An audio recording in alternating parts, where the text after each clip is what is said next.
in the social media sphere, these views that we now see, not only in India, but in Turkey, in Venezuela, in the United States, to some extent, also in England to some extent, they're all part of a trend, and there is no way that you can resist them. You can't give people an instrument like WhatsApp, and then you can't do anything other than regulate it legally. You can only have a certain legal regulation. But opinion cannot be censored or regulated. But it's not only that these things are, these forms of knowledge or misinformation are circulated in WhatsApp. The real issue is that those who raise opposing voices are under threat. So this is not a social media problem. It's a real problem. It's a real problem. It's a problem of the nature of the society in which you're living. So that's the real issue. And if that's the case, then we need better policing. And of course, we have in India very problematic policing. Yes. We need better local. We need more. We need local government that is willing to protect the rights of people who are misrepresented. We can't tinker with social media. You can't push that back. We can only try and transform the discourse on social media. And that's very difficult at the moment. Yeah. Because those who are more free thinkers or open thinkers are under threat. Yes. You talked of a new political party. Is that possible? Because you see the Congress is failing too. Their soft Hindutva in Gujarat, for instance, is just an excuse, and it's an acceptance actually of the BJP's point of view, which is really a very dangerous thing. I can't talk about a new political party. I don't know personally where that would come from. I mean, there are some opposition parties that could come together, and of course there is a case being made for that all the time, that if some of the opposition parties came together, opposition parties that are ranked, see themselves as critical of the Hindutva umbrella of ideas and beliefs, then we could get somewhere. But the point is that I think you can't even begin to think about this without the Congress party. Yeah. And the Congress party is what it is, weak. And weak in every respect. Weak structurally, weak in the leadership, weak structurally, weak in its dissemination of ideas. I mean, it's weak in its reach out to the people. Right. It's very weak. Right. Whereas you see the other side becoming more and more loutish, more and more better organized, and more and more resourceful. Yes.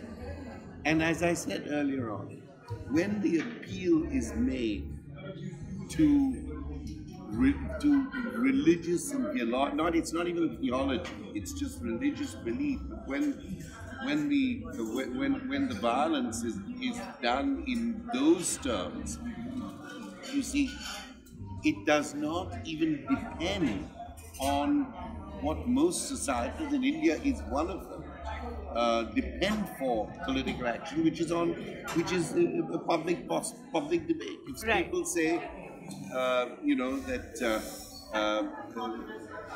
there's this anti-evolution idea, or there is this idea, this other lady from the south who said a few weeks ago, I was in India 5 weeks ago, who said, Bakri Eid. Yeah. Yes. That the real meaning of that is that Muslim is to kill your son. And if Muslims are not willing to kill their sons, they shouldn't be willing to kill goats or to kill sheep. I mean, if you create these myths, so to speak, these mythologies, you have this kind of politics of of a deeply faulted mythology, then can you even argue somebody out of this? See, one of the really interesting issues at the moment is that there is at the same time a huge value placed on technology. A huge value placed on technology. And at the same time, a value placed on mythology. So technology and mythology are in a kind of ruinous complicity. Right. And the point about that is that people are using the past, are using mythologies, whether it's nationalist mythologies or it's mythologies of racial origin or religious origins or cultural mythologies. They're using mythologies to fight the problems and to articulate the problems of contemporary life. Right. I mean, Padmaavat is a clear example of this. Right. So this is what we have to somehow be able to fully understand. Yes. This link between technology and mythology. Yeah, and you know, this other thing of this mythic hurt, you know, the Hindu hurt. Wounding. That was my first point. That this idea of the fact that one is defending the honor of the cow, the honor of the nation, the honor of Padmaavat. The honor of the woman. The honor of the woman. By acting, and then of course the tragic contradiction is that you are supporting the honor of women and then you burn schools and there are people who are dead and there are girls who are being sold raped and forced to, into marriage and then if they don't comply then they're then they're killed. The police do not in any way deal with this. So I think there's a. I agree with you. It's a very. So how do we deal with the future in a country that seems to be going back in time? I mean, we're living in the 21st century. We're talking about ridiculous things like was Padmini alive or dead? I know. Who cares? But we're not prepared for the 21st century. No. The world talks. I mean, to look at the, the discussions here, they were so enlightening and they were so forward-looking. And there I have to say that I've just been in India for quite a while. And if you look at the same class of people that you have here, the comparison is not a fair one between what is happening in the ill-informed, politically motivated and manipulative political sphere and the discussions that are happening in the most sophisticated areas of education and civil society. So the great strength in India is that we do have that class, we do have that debate, we do have, but what we don't have is any kind of leadership which really has been able to gather that class on the one hand and on the other has been able to have a large popular following. Have you ever thought of coming to India on a more permanent basis and sort of, we do have some fascinating universities now, I'm sure. In fact, I spent the whole day recently, just a week ago, with my friend Pratap Bhanu Mehta at Ashoka, It's quite well. It's quite a very good university. I have great faith in him, and in fact, there's no question that